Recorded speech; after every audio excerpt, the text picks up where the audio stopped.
honest, I don't remember what all I talked about on that video, and I didn't talk about any of the non-Blackoweenathon books.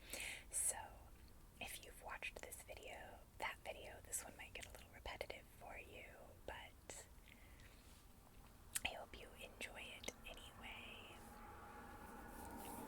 So the very first book that I read for Blackoweenathon and for the month of October was Lead Me Astray by Sondi Warner. Now, this book, I did not realize when I purchased it, is indie published, and it is published by Wattpad Books. So, that's not inherently a bad thing. I don't avoid indie published books, but some of them are in dire need of an editor, and this was definitely one of them, which is a bummer because it was otherwise like such a good premise, but very poorly executed for me. Not one that I would necessarily recommend, although it is queer as all get out. It takes place in Louisiana, so it actually helped me tick off another book on my queer map of the United States. And it has intersex rep. So there were good things about it. I wish both that the writing had been a little bit more concise and actually that it was longer, because there were some plot holes that I think could have been filled. And they just weren't.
is a no-cost sort of reading experience, because if I wasn't listening to the audiobook, I'd just be listening to the radio. When I say I hated it, there's two main characters, and one of them was this sweet little gay boy who I did actually really like, but the other one was this like pseudo queen bee, awful human being that I just could not force myself to sympathize with, and I just couldn't stand the sections of the book from her perspective, and so I gave up. And to wash the taste of that one out of my mouth, I read That Time I Got Drunk and Saved a Demon. Which let me look who that was by. So that was by Kimberly Lemming, and I do not usually do straight romance, as in romance featuring heterosexual couples, but this one, it was the title that drew me in, and I was highly entertained. It was laugh out loud funny. It is a fated mates romance, but it's handled really well in that the human is not told that they are fated mates. The demon decides to keep that to himself so that she can make an actual, like, free choice. And he says that he would have just walked away if she had not been interested. And I love that, because my thing with fated mates is that, can you really have consent if it's a fated mate? I don't think you can. So I liked that this book handled that in a way that really worked for me. Also, it's just a hilarious story about like stumbling home drunk from a party, accidentally saving a demon, and then having to go on a quest to save the rest of the world. It was just hilarious.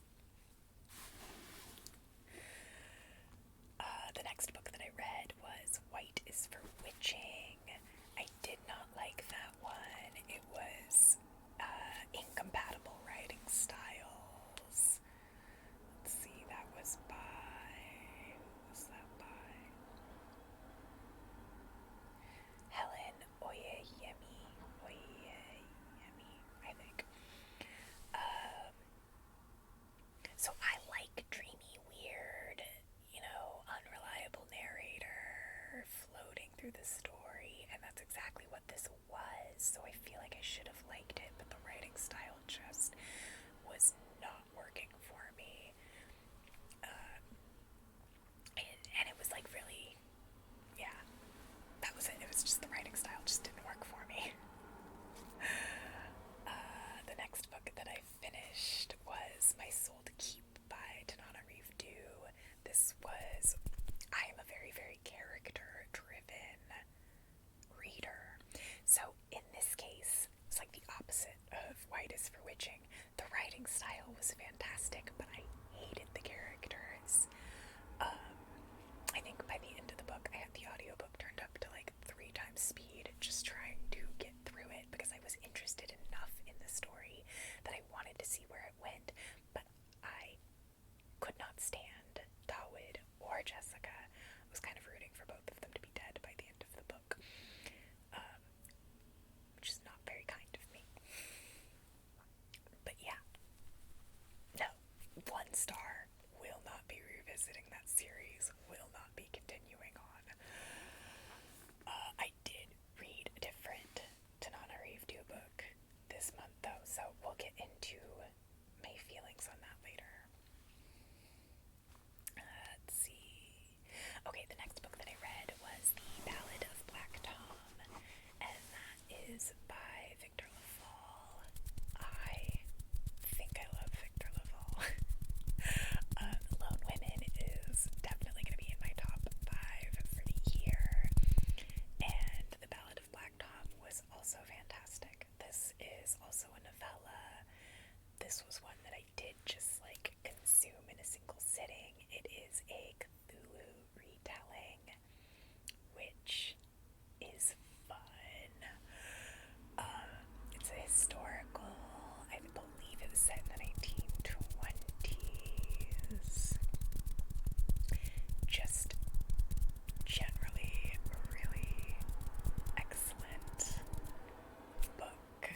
that's the reason that I have like nothing to hold up and tap on and use as a prop right now.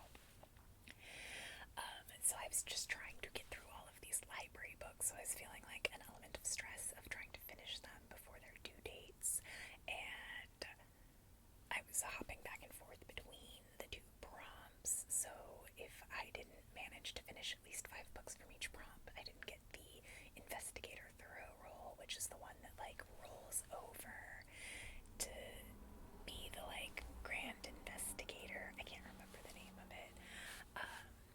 But it's the only way to like roll over what you read from year to year, and I am nothing if not a completionist, so it was really important to me. That's neither here nor there. The next book that I read, and this was another one that I was not using for a Black Queen-a-thon,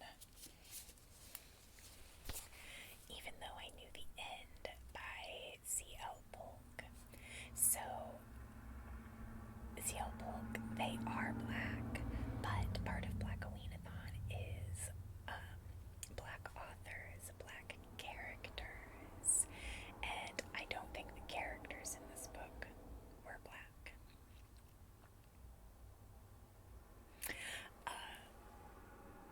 So, Even Though I Knew the End, also a novella.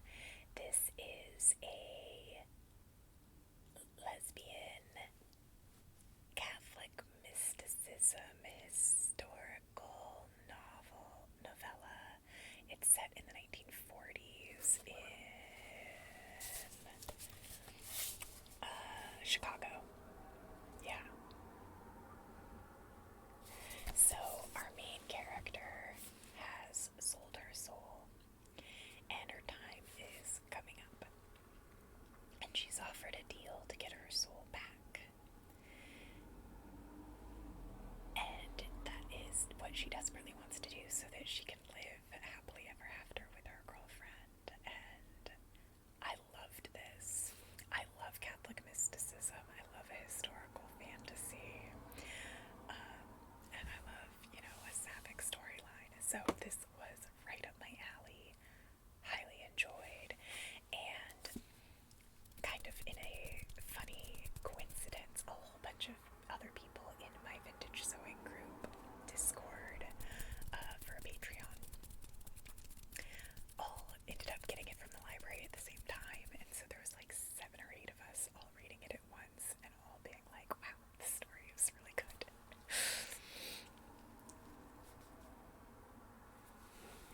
Okay, so the next one, back to Black Queen-a-thon, was In the House of Transcendence, and that is by Amanda Ross. That one I gave 3 stars, and I said very queer, black and spooky, but ultimately not a story that I will still remember 6 months from now, and I am reading that to you because literally I have already forgotten.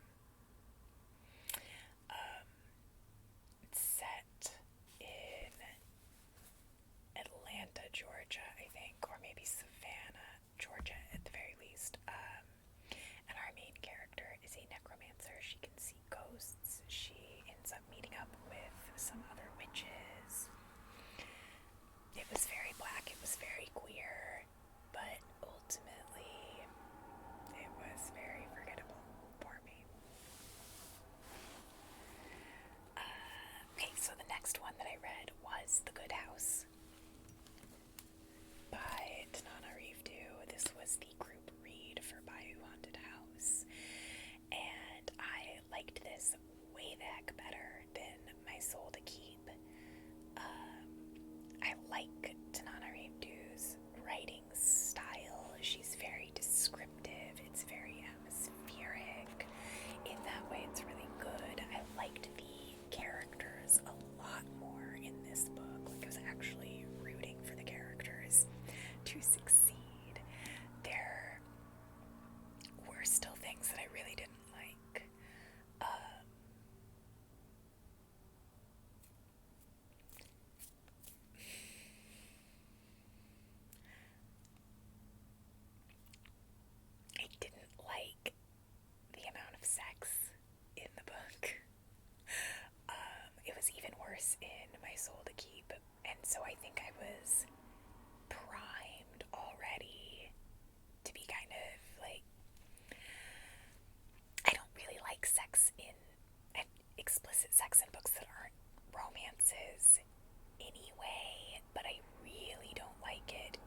was just because that book was queer as hell, and I'm much more comfortable with depictions of queer sex than I am with straight sex. This is kind of something that I'm still working through in my own mind. It might be as simple as the way that Ms. Du writes it doesn't work for me, but it made me really uncomfortable. It made me really uncomfortable that the main bad guy was really focused on raping people, his ex-wife specifically. It just, I mean, it is horror. It's supposed to make me uncomfortable. I understand that, but like, it succeeded. I was uncomfortable. Not in a good way. I don't know. I don't want that to be a focus though, because I did otherwise really enjoy reading this book. I thought the premise was really interesting. My only other, honestly, gripe with it is that it is set in Western Washington, which is where I live, and I did part physically reading and part audio because I was running out of time to get it done, so that way I could keep reading while I was working. And the audiobook narrator, like, inexplicably gave these Western Washington town folks Southern accents. And I was like, I've been to Longview. That's not how people talk there. It just seemed like a really weird choice to me because the narrator did not have a Southern accent. So that was weird. Alright, so I then finished Brown Girl in the Ring by Nola Hopkinson. This is one that has been on my bookshelf for quite a while, and I'm very happy that I finally picked it up and read it. This is another one that I did partially audiobook and partially physically reading. There's a lot of Caribbean dialect in the book, and I was really struggling to understand the meaning while reading it physically. So I actually found listening to it made it a little bit clearer what the meaning of the dialogue was, and I was kind of able to pick up more understanding that way.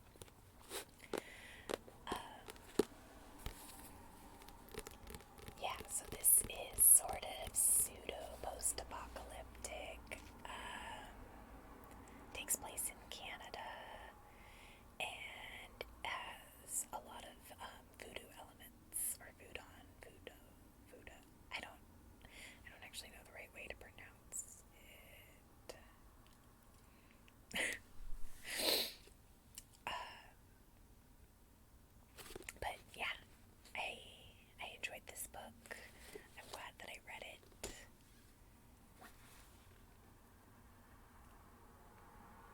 Okay, 3 more to go. So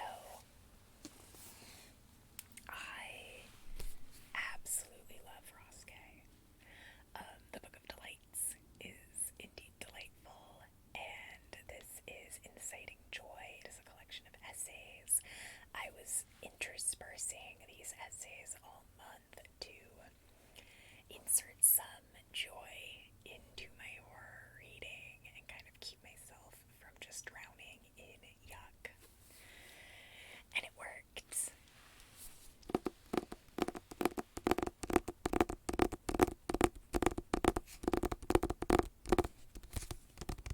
So Ross Gay is a poet, and I have not actually read any of his poetry, but you can definitely tell reading this book that he is a poet. He loves to get distracted within his own essays. He loves footnotes that are longer than the essays themselves. He just dives down these rabbit holes when you're just like, I don't know where you're going, but I'm so happy to be along for the ride. The topics of these essays are not necessarily things that would make you think that they are inciting joy. They are talking about grief and masculinity and other sort of heavier topics, but he also is talking about community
was I Want to Be Friends with Maggie.